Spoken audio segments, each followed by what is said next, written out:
case backlog. All right.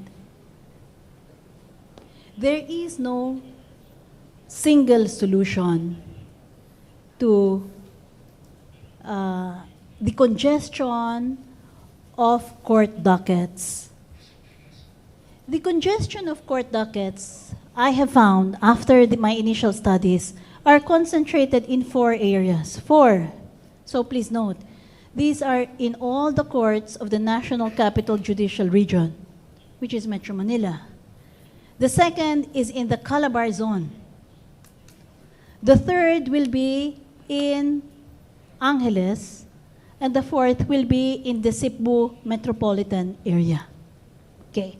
So if I am going to be strategic about how I'm going to solve congestion, I have to focus my energy on those 4 areas.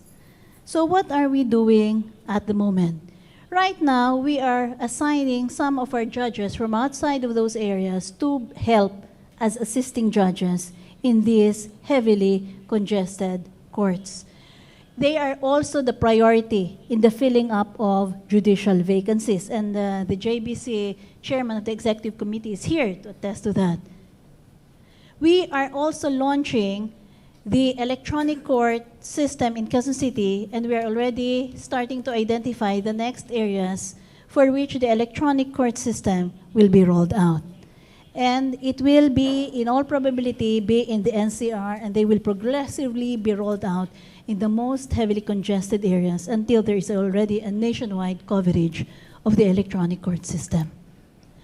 We also have the Justicia Decongestion Program. Now, allow me to describe to you briefly what I launched in Quezon City 2 months ago, Teddy?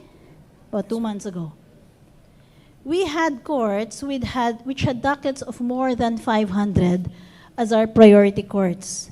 And we assigned DCA Raul, 8 or 9 teams? The first 8 teams made up of judicial supervisors, volunteer lawyers, and volunteer law students. And I'm thankful for the law schools for sending their law students to help inventory the court dockets, meaning physically inventory, read the entire case files, maybe several rolos for a particular case, and make the major milestones and analyze. And after they have swept through the entire inventory, they come up with a decongestion plan that they discuss with the judges. After they already have the decongestion plan, then they are able to recommend to us whether we need to assign more judges to implement that decongestion plan that the judge assigned to that area already accepts as reasonable and doable. So with that, we hope to be able to clear a lot of the court dockets. And the highest docket that we have inventoried is the docket of Judge Panganiban, correct? Which had 2,200 cases. Okay, so after we analyze that, we are able to have a decongestion plan. Because my theory is this, there can only be a case carrying capacity over which the judge is already inefficient. I am figuring that it will be in the vicinity of 300 to 500 cases. After that, he will no longer have a genuine work-life balance, or he will be inefficient, or there will be injustice along the way.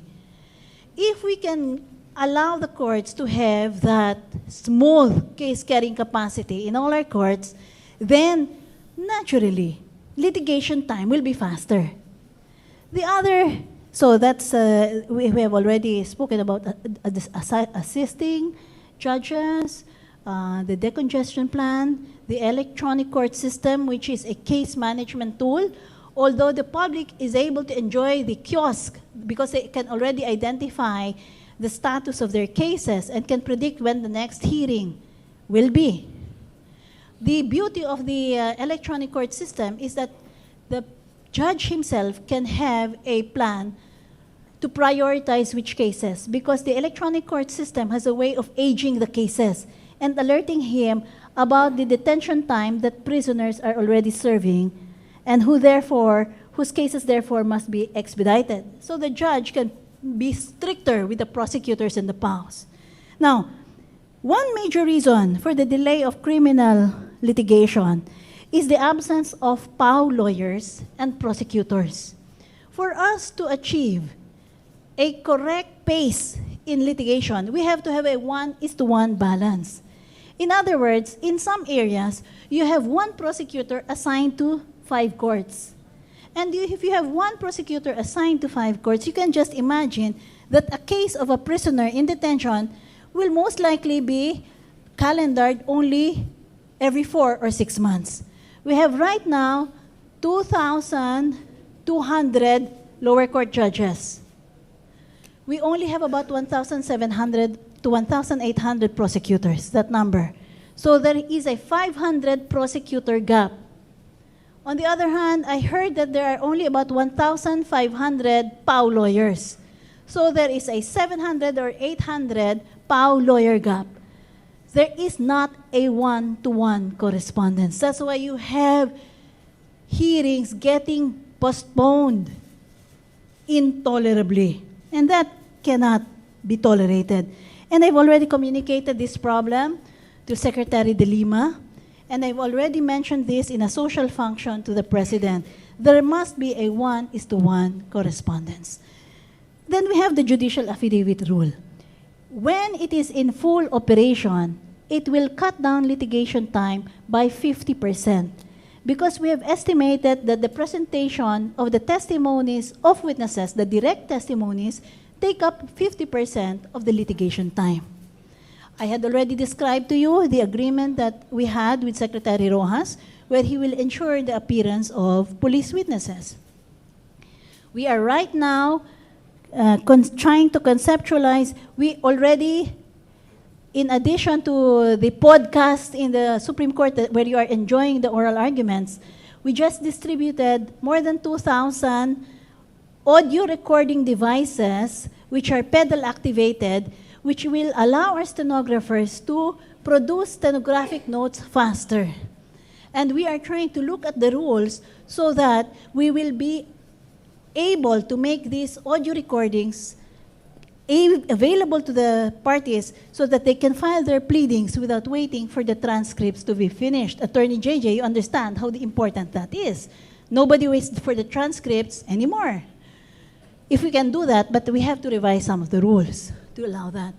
We are already also looking at electronic notices.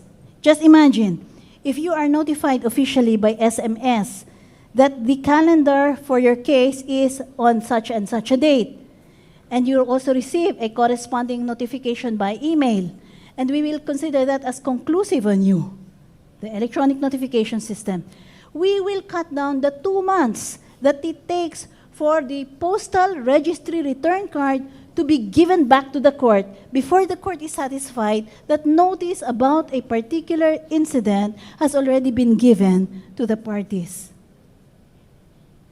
So electronic notification, we are also looking at electronic filing. As you can see in the Supreme Court, when we are ready, we are hoping that pleadings can already be filed electronically before the Supreme Court.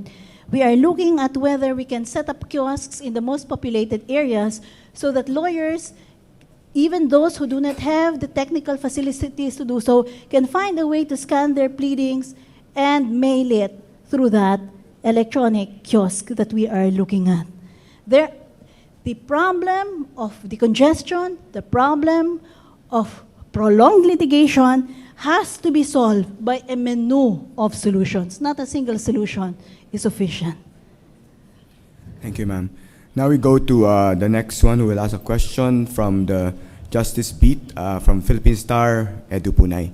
Hi, good afternoon, Madam Hi, Edu. CJ. On behalf of the Jukra Press Office, we'd like to thank you for the opportunity for this